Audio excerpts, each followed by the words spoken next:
All right, boys and girls, we are going to be working with an assignment called Representing and Interpreting Data.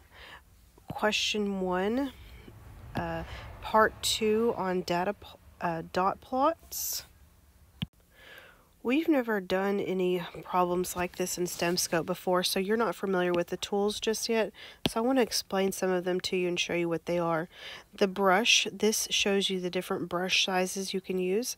And this is referring to your paintbrush option right here. That's so you can write and draw your as you need to on in your workspace. This changes the color of your paintbrush, or in your font. This allows you to type words. These are some shapes that you can use for your in your workspace. This is so you can help be making fractions. Arial, this is all of your different fonts, and this is the position of your words all the way to the left of your workspace, in the middle of your workspace, or to the far right of your workspace. This is to bold your text that you're typing. This is to italicize the text that you're typing. If you happen to make a mistake, you can use this back button to make it go away. Or if you want it to go back, you didn't mean to erase, you can go forward. I don't see an erase button, so I'm assuming this is going to be your best bet for erasing. So let's read our question. Question 1 says, the high school basketball team wanted to see how many baskets each player could make in 2 minutes. The table below shows the results. Use the appropriate scale to plot the data on the number line below. So here is your data set, all the different numbers, and each number represent a person and how many baskets they made in the 2 minutes. So we need a title. So our title could be Baskets in 2 minutes. I chose to use the paintbrush to write my title in.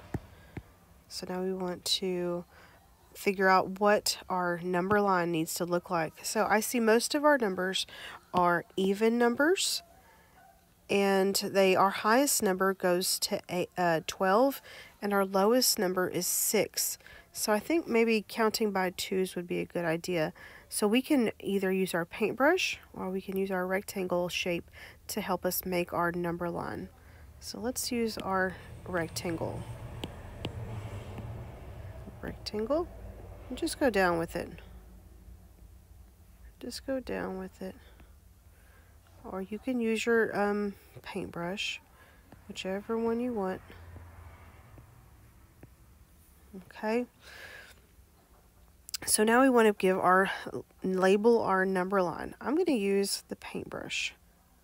So let's label it 2, 4, 6, 8, 10, 12, 14, 16, 18, 20. So let's put in a middle line right here. 2, 3, 4, 5, 6, 7, 8, 9, 10, 11, 12, 13, 14, 15, 16, 17, 18, 19, and then we have our 20. So now we have our numbers and our number line labeled.